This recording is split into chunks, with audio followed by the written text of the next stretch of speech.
Sa umaga pong ito, tayo ay lubos na nagpapasalamat sa Panginoon sapagkat tayo ay idinako dito upang manambahan sa ating Diyos at sa ating Ama na tunay na napakaganda ng kanyang kalooban at napakabuti niya sa bawat isa sa atin.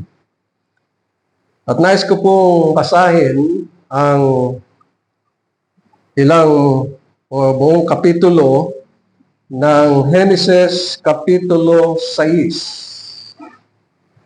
Genesis chapter 6. At nais ko pong basahin ang talatang 1 hanggang talatang 22 sapagkat sa umagang ito ay nakasentro ang ating tema, by faith, Noah obeyed God to build an ark. Sa pamagitan ng pananampalataya, sumunod si Noe sa Diyos upang magtayo ng arko. Ganito ang siyang isinasaad sa Genesis chapter 6. Nagsimilang dumami ang mga tao sa balat ng lupa at nagkaanak sila ng mga babae. Nakita ng mga anak ng Diyos na magaganda ang mga anak na babae ng mga tao at sila'y kumuha ng kanilang mga asawa mula sa lahat ng kanilang pinili. At sinabi ng Panginoon, ang aking espiritu ay hindi laging mananatili sa tao sapagkat siya'y laman. Subalit, ang kanyang mga araw ay magiging 120 taon. Ang mga higante ay nasa lupa na mga araw na iyon at kahit pagkatapos noon, sila ang naging anak ng makipagtalik ang mga anak ng Diyos sa mga anak na babae ng tao. Ang mga ito ay naging makapangyarihan na ng unang panahon mga bantog na mandirigma. Nakita ng Panginoon na napakasama na ng tao sa lupa. Ang bawat haka na mga pag-iisip ng kanyang puso ay palagi na lamang masama. Nalungkot ang Panginoon na kanyang nilalang ang tao sa lupa at nalumbay ang kanyang puso. Kahit sinabi ng Panginoon, lilipulin ko ang tao na aking nilalang sa ibabaw ng lupa, ang tao, hayop, ang mga gumagapang, at ang mga ibon sa himpapawid, sapagkat ako'y nalulungkot na nilalang ko sila. Subalit si Noe ay nakatagpo ng biyaya sa paningin ng Panginoon. Ito ang mga lahi ni Noe. Si Noe ay isang lalaking matuwid at may kapintas at walang kapintasan noong kapanahunan niya.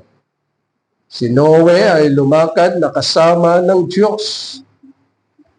Nagkaanak si Noe ng 3 lalaki, sina Sem, Ham, at Japhet. At naging masama ang daigdig sa harapan ng Diyos at ang lupa ay napuno ng karahasan. Nakita ng Diyos na ang daigdig ay naging masama sapagkat pinasama ng lahat ng tao ang kanilang gawa sa lupa.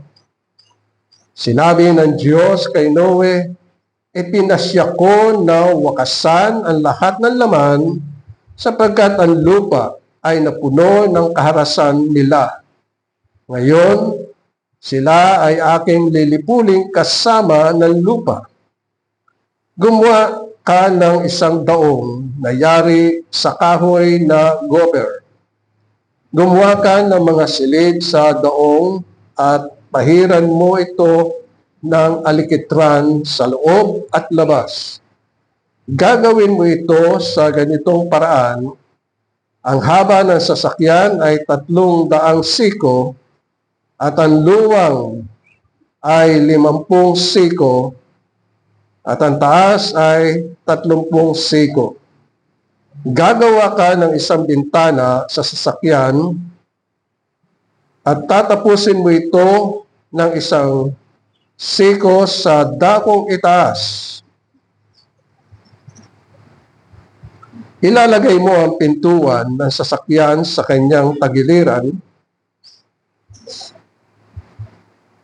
Gagawin mo ito na may una, ikalawa, at ikatlong palapag. Ako ay magpapadagsa ng baha ng tubig sa ibabaw ng lupa upang lipulin ang lahat ng laman na may hininga ng buhay sa ilalim ng langit. Ang lahat na nasa lupa ay mamamatay. Ngunit itatatag ko ang aking tipan sa iyo. Ikaw ay sasakay sa daong, ikaw, ang iyong mga anak na lalaki, ang iyong asawa, at ang mga asawa ng iyong mga anak na kasama mo. At sa bawat nabubuhay sa lahat ng laman, ay magsasakay ka sa loob ng daong ng 2 sa bawat uri upang ingatan silang buhay na kasama mo. Dapat ay lalaki at babae ang mga ito. Sa mga ibon ayon sa kanilang uri, sa mga hayop ayon sa kanilang uri, sa bawat gumagapang sa lupa ayon sa kanilang uri, 2 sa bawat uri ang isasama mo upang ang mga iyon ay manatiling buhay. At magbaong ka ng lahat ng pagkain at imbakin mo at magiging pagkain para sa iyo at para sa kanila. Gayon ang ginawa ni Noe, ginawa niya ang ayon sa lahat ng iniutos sa kanya ng Diyos. At ang ating magiging tema ay nasa Hebreyo Kapitulo 11 sa talatang 7 na ganito ang siyang isinasaad. Sa pananampalataya, si Noe nang mabigyan ng Diyos ng babala tungkol sa mga bagay na hindi pa nakikita, ay pinakinggan ang babala at gumawa ng isang daong para sa kaligtasan ng kanyang sambahayan. Sa pamagitan nito ay hinatulan niya ang sanlibutan at siya ay naging tagapagmana ng katwiran ayon sa pananampalataya.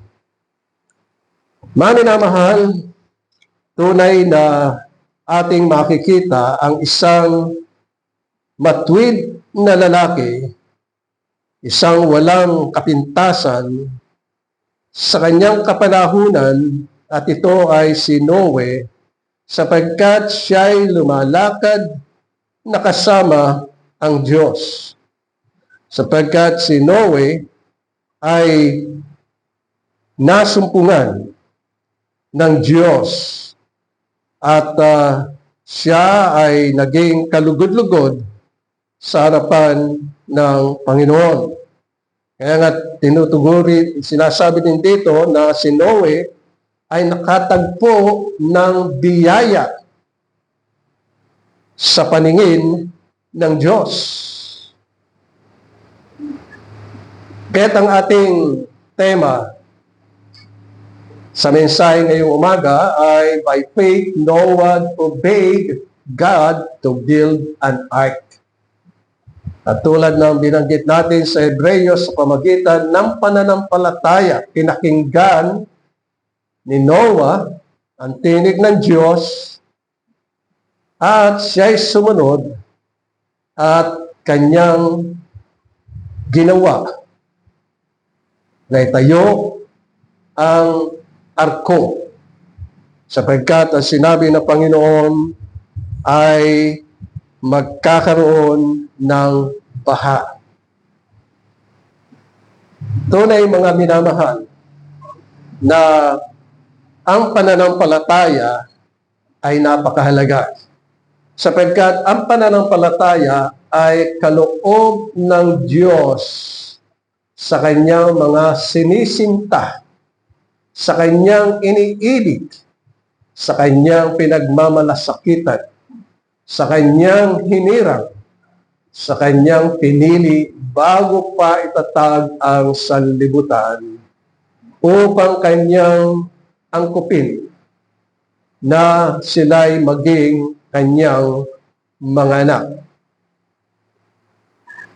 Sabi ni Santiago sa Kapitulo 2, talatang 17, kaya't ang pananampalataya na nag-iisa, kung ito ay walang gawa, ay patay.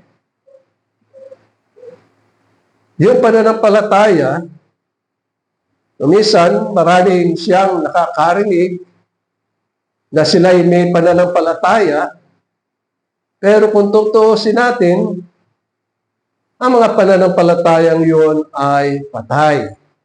Sapagkat ang pananampalataya ay pananalig sa Diyos na kinakailangan nakikinig siya, pinakikinggan niya ang tinig ng Panginoon at isagawa ang mga bagay na iyon sa kanyang puso. Halimbawa, sinabi ng banal na kasulatan na ating pagbulay-bulayin, ating alalahanin, ating isipin ang mga salita na ating nababasa sa banal na kasulatan. Sapagkat ito ang siyang magbibigay sa atin ng lakas, tibay, na pananalig sa Panginoon. Pero hindi gayon ang nangyayari. Kaya nasabi ni Santiago na kung ang pananampalataya ay walang gawa, ito ay patay. At kanyang sinabi pa na kung ikaw ay merong pananampalataya at ako'y merong mga gawa, ipakita mo sa akin ang iyong pananampalatayang walang mga gawa at ipakikita ko sa pamagitan ng aking mga gawa ang aking pananampalataya. Kaya't napakahalaga na makita natin ang mga bagay na ito. Tatlong bagay ang ating isasaalang-alang ngayon, mga minamahal. Ang una ay nakita ng Diyos ang lubusang kasamaan ng tao sa lupa. At yan ay nakatala dito sa Genesis Kapitulo 6, talatang 5. Nakita ng Diyos na napakasama na ng tao sa lupa. At ang bawat haka na mga pag-iisip ng kanyang puso ay palaging masama. Pangalawa, si Noah, sa kanyang pananalig at pananampalataya sa Panginoon, ay kumilos siya sa pamagitan ng pananampalataya. Ginawa niya ang ipinag-uutos ng Panginoon na siya ay tinawag upang gumawa ng isang malaking arko. At ang pangatlo, ang pananampalataya na may gawa ay buhay. Sapagkat sinabi ni Santiago, ang pananampalatayang walang gawa ay patay. So, atin titingnan ang mga bagay na ito pang lalo nating maunawaan ang mga bagay na sinasabi ng banal na kasulatan na pananampalatayang may gawa ay buhay. Unang-una, nakita ng Diyos ang kalagayan ng mga tao. Sapagkat nang makita ng Diyos ang kalagayan ng mga tao na sila'y napakasama sa lupa. Sapagkat ang bawat haka, ang bawat iniisip, ang bawat plano, ang bawat ginagawa ng tao sa lupa ay pawang mga kasamaan. Kaya sabi dito sa talatang 5, nakita ng Diyos ang kasamaan ng tao sa lupa at ang bawat haka ng mga pag-iisip sa kanyang puso ay palaging masama. Na ibig sabihin kung siya'y titingin sa kanyang kapwa, masama ang kanyang tingin sa kanyang kapwa. At kung meron siyang gagawin, masama ang kanyang ginagawa laban sa kanyang kapwa. Kaya nga nasabi ng Panginoon sa mga covenant people, sa mga naging tipan niya sa na bayan, ang sabi dito ay, huwag kang magnanakaw, huwag kang mangangalon niya, huwag kang papatay, huwag kang magsasalita ng mga kasinungalingan, huwag mong iimbutin ang iyong pag-aari ng iyong kapwa. Huwag. At yun ang sinasabi ng Panginoon. Pero yung ginagawa ng mga bagay dito ay talagang salungat doon sa mga sinasabi ng Panginoon. Sapagkat sabi ng Panginoon, huwag kang mangangalon niya. Nangangalon niya. Huwag kang papatay. Mapatay. Huwag kang magnanakaw. Nagnanakaw. Huwag kang magbibintang ng masama sa iyong kapwa. Nagbibintang. Huwag mong iimbutin ng bahay. Ninanakaw ang laman ng bahay o kahit ng bahay ay inaangking, niimbot. At lahat ng mga bagay ng kanyang kapwa ay iniisip ay masama. Kaya nga ang naging damdamin ng Panginoon. Nalungkot ang Panginoon. Sabi sa verse 6, nalungkot ang Panginoon na kanyang nilalang ang tao sa lupa at nalumbay ang kanyang puso. Ganito ang damdamin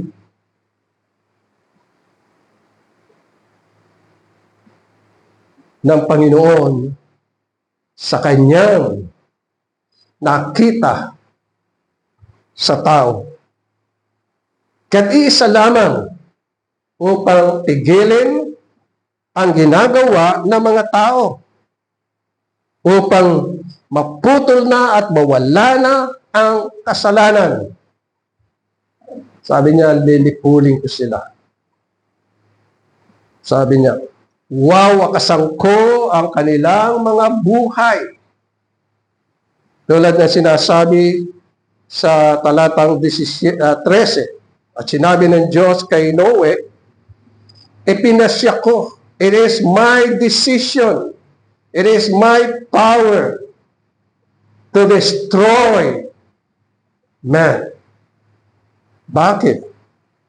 Sapagkat narito, sinabi ng Diyos kay Noe, ipinasya ko na wakasan ang lahat ng laman sapagkat ang lupa ay napuno ng karahasan.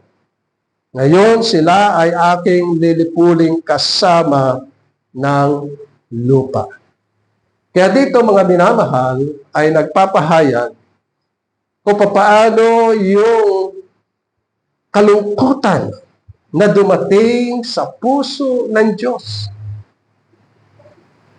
Dapat maunawaan natin ito, na kung sakaling tayo bilang mga mananampalataya ay gumagawa ng masama, nalulungkot ang Panginoon sapagkat nais niya na tayo ay lumakad na naayon sa kanyang wangis at larawan.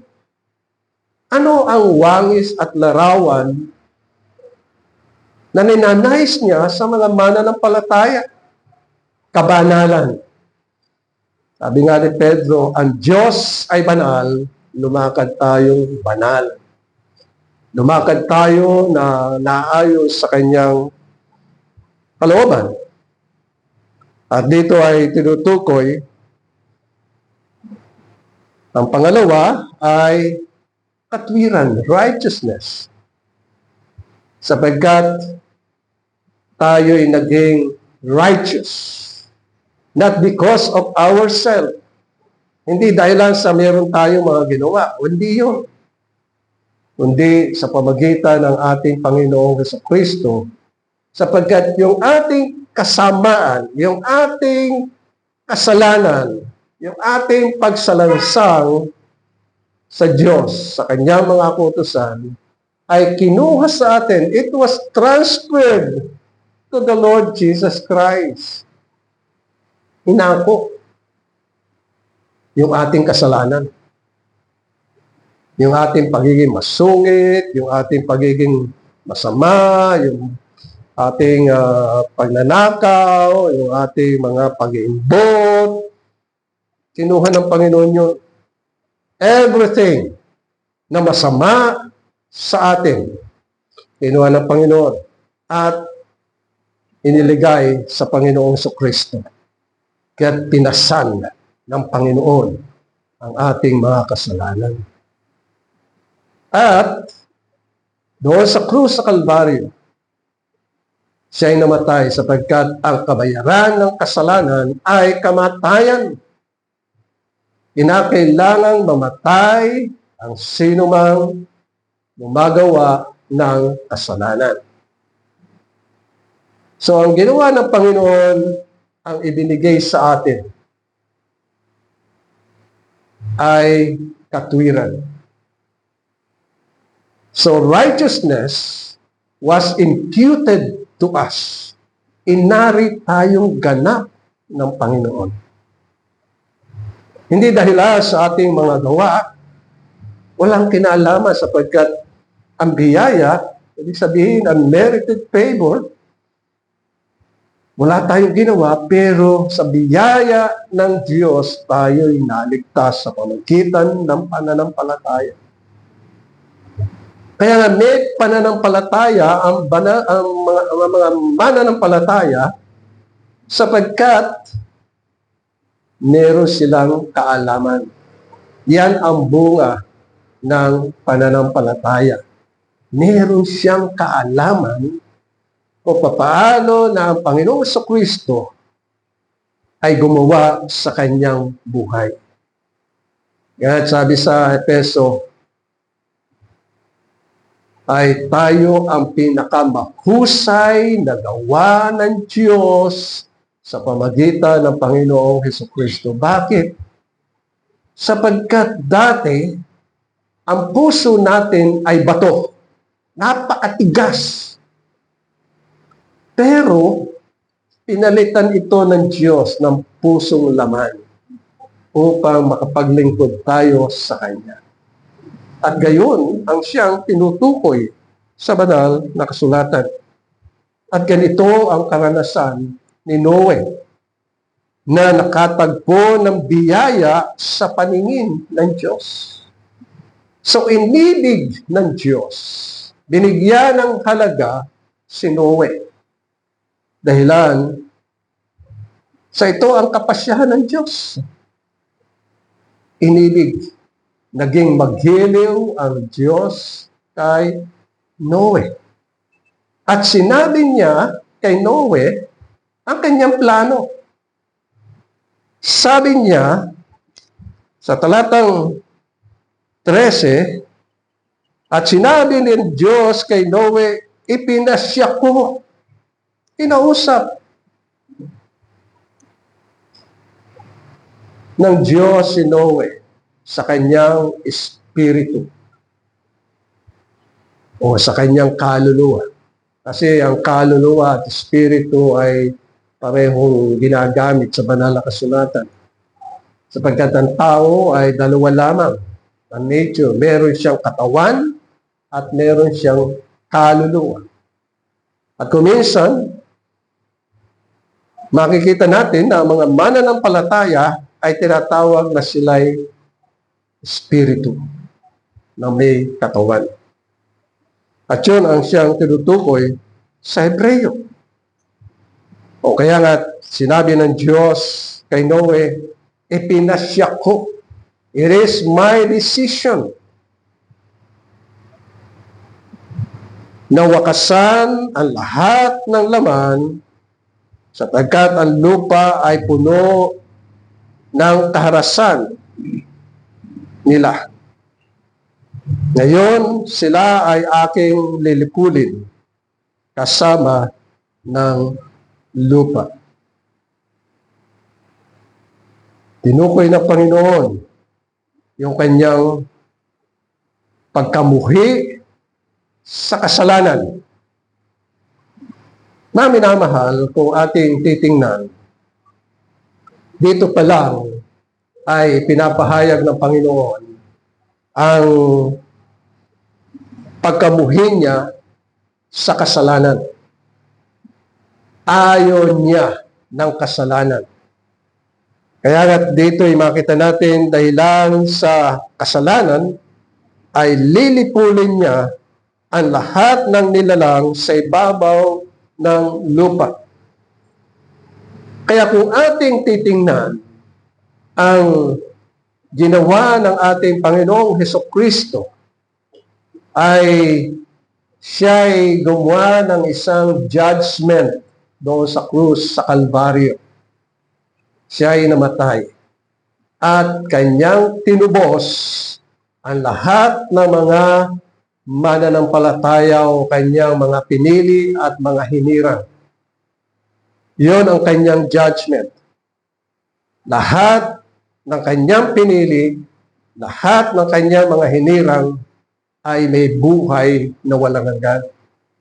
Ngunit ang hindi niya pinili at hindi niya itinala sa aklat ng buhay ay ibubulid niya sa dagat-dagatang apoy.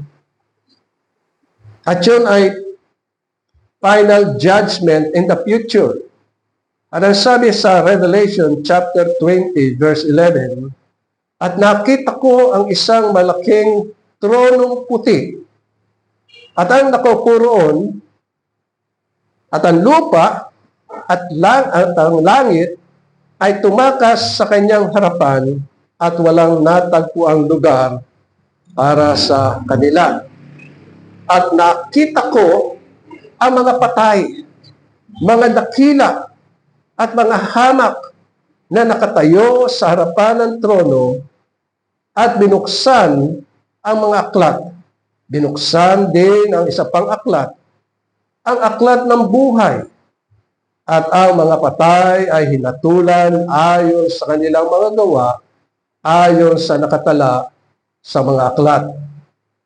At iniluwa ng dagat ang mga patay na nasa kanya at ibinigay ng kamatayan at ng Hades ang mga patay na nasa kanila at hinatulan ang bawat tao ayon sa kanilang mga gawa.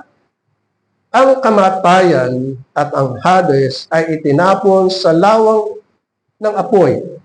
Ito ang ikalawang kamatayan, ang lawa ng apoy.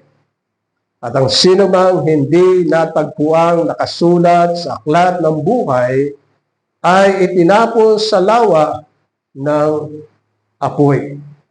At ito ay malinaw na sinabi sa banal na kasulatan, ipinahayag kay Juan, ipinakita sa kanya upang sa ating panahon ay madinig natin at mabatid natin at malaman natin ang gagawin ng Diyos sa mga huling araw. Kaya tunay na magkaroon tayo ng takot sa Panginoon at patuloy na maglingkod sa Kanya. Sapagkat ang kaligtasan lamang ay sa pamagitan ng pananalig at pananampalataya sa ating Panginoong Hesukristo. Sapagkat sinabi ng Panginoon, ang sino man sa Kanya'y sumampalataya ay huwag mapahamak kundi magkaroon ng buhay na walang hanggan. Kaya't ang tao ay kinakailangang nananalig o nananampalataya sa ating Panginoong Kristo. O kaya nga, si Noah ay nakasumpong ng biyaya sa Panginoon Diyos. At dito sa kanyang pananampalataya, siya ay gumawa. He was moved by faith upang gawin ang arko na kanyang tinanggap sa Panginoon. Kung ating tutuusin, ang Diyos ang gumawa ng arko. Si Noah ay naging tauhan niya upang gawin ang mga bagay na iyon. Pero ang Diyos ang may gawa ng arko. Sapagkat ibinigay dito sa talatang 14 ay sinabi dito, inutos kay Noah, gumawa ka ng isang daong na yari sa kahoy na gopher. Ang kahoy na ito ay matibay. Kahit na ito ay mababad sa tubig, ay hindi nasisira. At ang sabi dito, gumawa ka ng mga silid sa daong at pahiran mo ito ng alikitran sa loob at sa labas. Tingnan natin yung sukat. Ang sabi sa verse 15, gawin mo ito sa ganitong paraan. Ang haba ng sasakyan ay 300 siko. Ibig sabihin, mula rito hanggang dito ang tinatawag na siko. Ibig sabihin, ganon ang kanilang pagsukat noon. Pero ngayon, kung ating itatranslate ito sa feet, it is 450 feet ang haba ng sasakyan ng daong. At yung luwang ay 75 feet. Ibig sabihin ay 50 siko. 50 ganon. Ganon ang kanilang gawa ng bilang. Siko or siko. Ay yung mga siko natin, may iksi. Sila malalaki. Nung aking mapunta sa Michigan, yung mga Dutch, ang pagkaas, mga 6'5". Kaya nasabi ko sa akin sarili, I am in the land of the giants. Kaya pag ako magsasalita, nakatungo ako gano'n, taas ang loob ko. Ang lalaki nila. Siyempre, yung kanilang mga sikot galamay, ang kakaba. So, ito'y estimate lang natin sapagkat sa ating kapanahunan ay nandito. At ang taas ng barko ay 45 feet. At doon sa barko, meron lamang isang bintana. At ang bintanang yon ay nasa verse 16. Isang bintana sa sasakyan at tapusin mo ito ng isang siko sa dakong itaas at ilagay mo ang pintuan ng sasakyan sa tagiliran. So, iisa lang ang bintana at iisa rin ang pintuan. At ang sabi niya, sa taas ng 45 feet, gumawa ka ng una, ikalawa, at ikatlong palapag. So, merong palapag sa loob ng barko. At ang sabi ng Panginoon, ako'y magpapadagsa ng baha ng tubig sa ibabaw ng lupa upang lipulin ang lahat ng laman na may hininga ng buhay sa ilalim ng langit at ang lahat na nasa lupa ay mamamatay. So nagsimula si Noe na gumawa ng arko sa pamagitan ng pananampalataya. Ginawa niya yung iniuutos ng Panginoon. So habang siya'y gumagawa, ay naroroon ang kanyang pananampalataya. Naging buhay ang kanyang pananampalataya At yun ang sinasabi ni Santiago, ang pananampalataya na may gawa ay buhay. Ngunit kung ang pananampalataya ay walang gawa, ito'y patay. So, ang gawa na ginagawa ni Noah ay mabuting gawa. It's good work ang ginawa ni Noah. At habang ginagawa ito ni Noah, patuloy rin siyang nangangaral ng ebanghelyo ng Panginoon na sinasabi niya na ang kaligtasan lamang ay kung sila'y mananalig, na sila'y sasakay sa arko. Sapagkat ang Diyos ang naglaan ng kaligtasan kay Noah sa pamagitan ng arko. At nang makikita ito ng mga tao, sila'y naghahalakhakan, nilalait. Nandoon din ang persecution. Sapagkat hindi pa sila nakakakita ng ulan. Rain is unknown to them. Sapagkat wala pang ulan noon. Ang Diyos, ang ginagawa ng Diyos, siya ay nagpapahamon upang ang mga halaman ay tumubo. Wala pang ulan. Kaya't hindi sila makapaniwala na si Noah ay gagawa ng arko, wala namang baha. Isa pa, sa pag-aaral natin, maaari natin sabihin na ang ginagawa ni Noah na arko ay nasa bundok sapagkat naroon ang lahat ng mga kahoy na kailangan niya puputol at dadalhin lamang doon. Hindi na dinadala sa kapatagan. Hindi doon. Kaya makita natin yung persecution. Siguro tayo ay nakadanas ng pag-uusig. Umuusig din tayo. Tinitingnan nila, kayo, ilan lang kayo. Pero hindi yun na mahalaga. Tingnan nyo, apat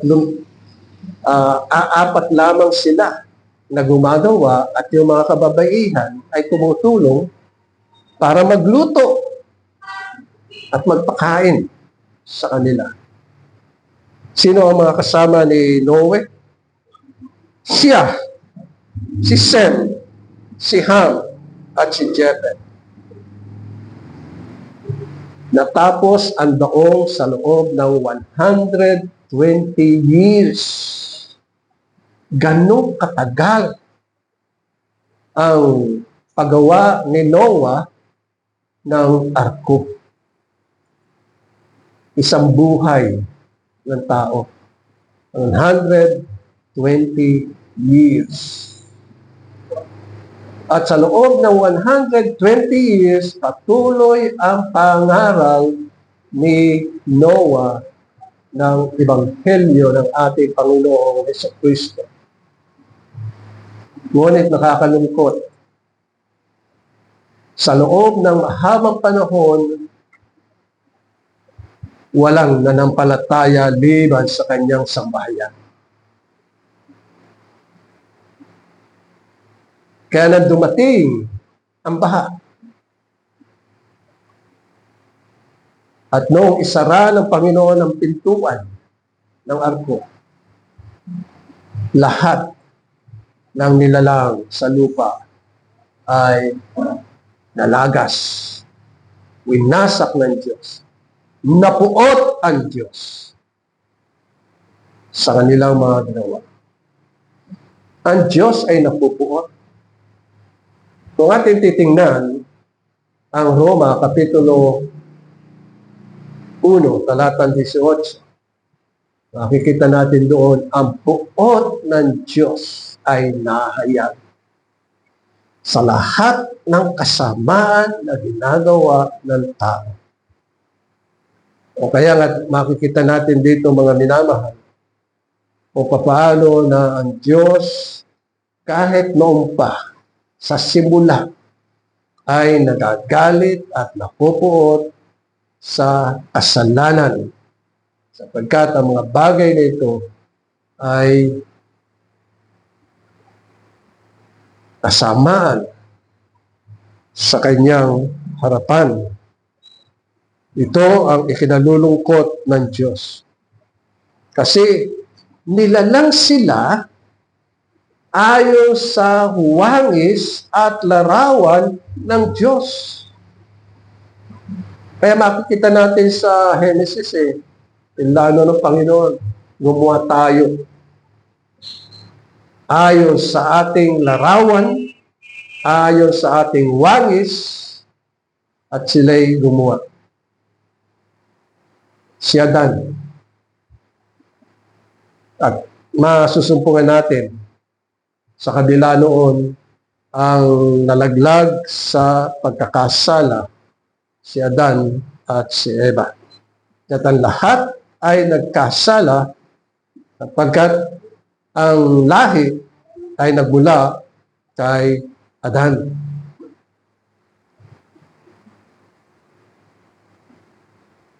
Tinutukoy ng banal na kasulatan na yung lahat ng mga ginawa ni Noah, ito ay may sangkap ng pananampalataya.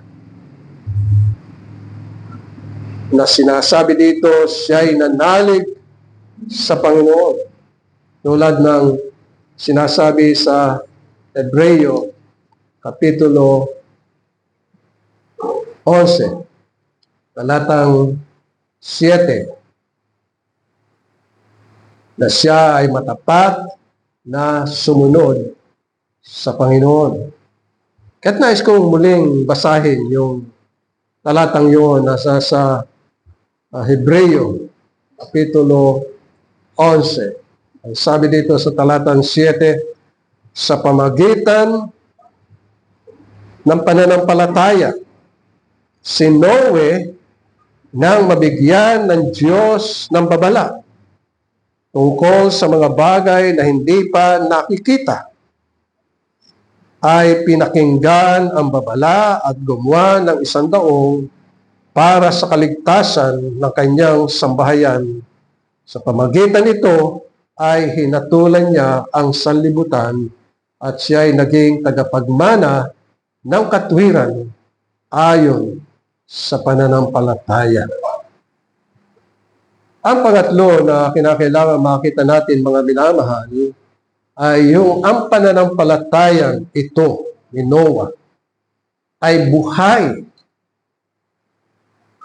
Faith with works is alive. Buhay.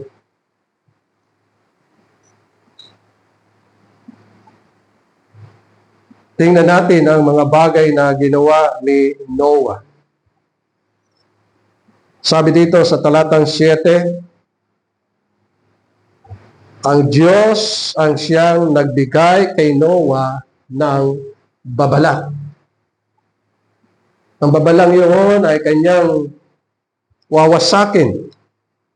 Sabi dito sa talatang 13 ng Kapitulo 6 ng Genesis, ipinasya ko na wasakin ang lahat ng mga laman sapagkat ang lupa ay puno ng kasamaan, puno ng karahasan, ang kanilang mga kaisipan ay masasama. Ang kanilang mga haka ay masasama. Binigay ng Diyos ang babala kay Noah or kay Noe. At sa pamagitan nito ay kanyang napagpasyahan at si Noah, matapos na ibigay ang mga sukat na kanyang gagawin, daglian niyang ginawa ang mga bagay na yun. Hindi siya nalulula sa laki ng barko o ng arko. 450 feet ang layo. Ang haba. 75 feet and 45 feet ang taas. At hindi lamang siya at ang kanyang sambahayan ang ililigtas ng Diyos sa baha.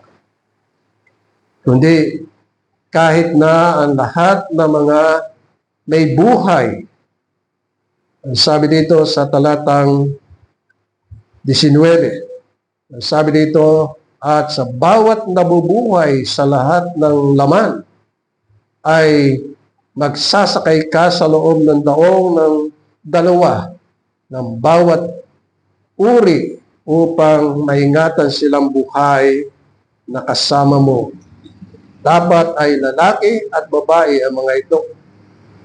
At sa talatang 20 ay sinabi ng Panginoon ang mga ibon, ang mga hayop, ang mga gumagapang sa lupa ay kinakailangang ito'y kasamang isasakay sa arko.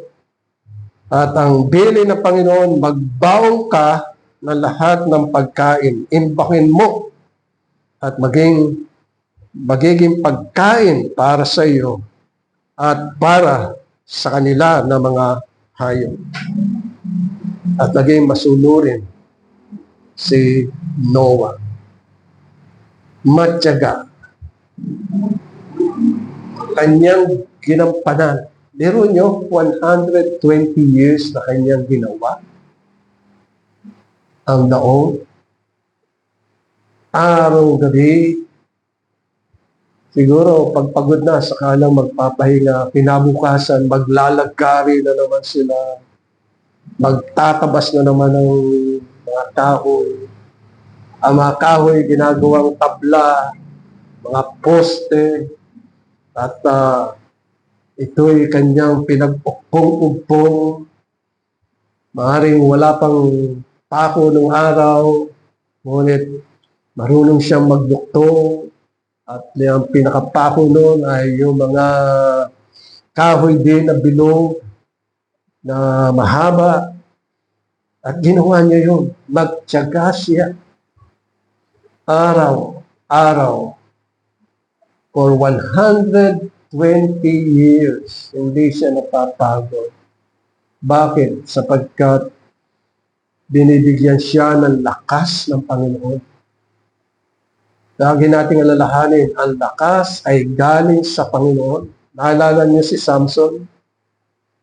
Si Samson, nung magalit siya, yung malaking pintuan na nasa Gaza, 2 pinto ang bakal na napakataas sapagkat ang syudad ay binakuran ng pader na mataas. At kinuha ni Samson yung pinto ang bakal na yun. Iniligay sa kanyang balikat. At mula sa Gaza, dinala niya sa tuktok ng bundok ng Hebron. Alam ba ninyo kung gaano kalayo ang Gaza sa Hebron? It is 60 miles. Siguro ito at saka Lipa City. Wala rito siguro ang Lipa City. Lakad lang yun. Bit-bit niya. Ganon ang lakas ni Samson.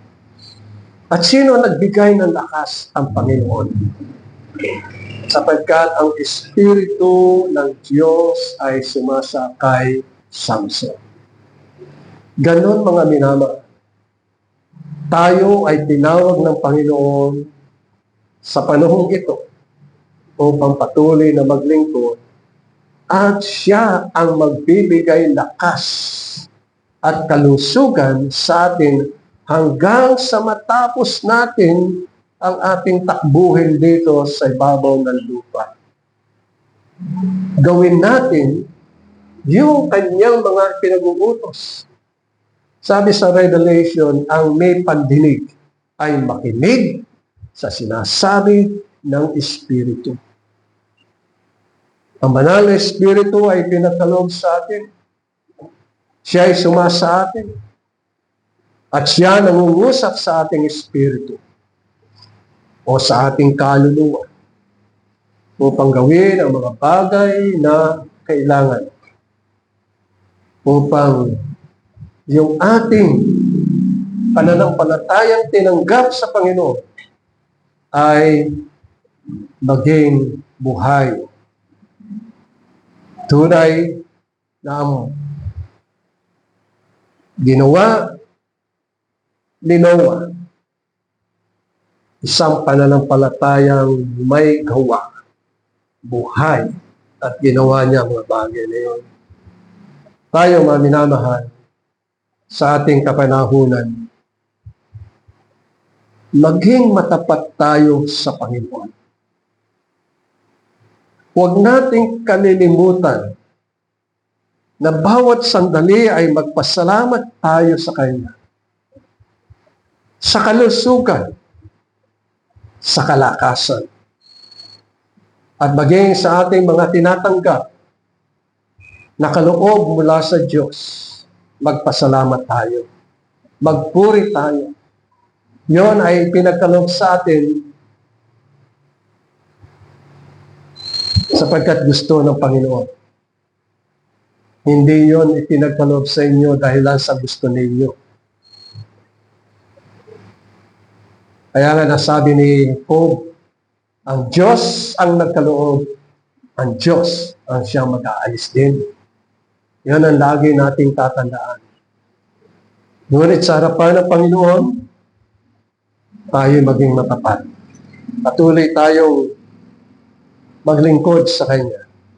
Sumunod tayo at dumaloy na walang dalisay ang paggawa ng mabuti tungo sa kabanalan, katwiran, at tunay na kaalaman sa Panginoon.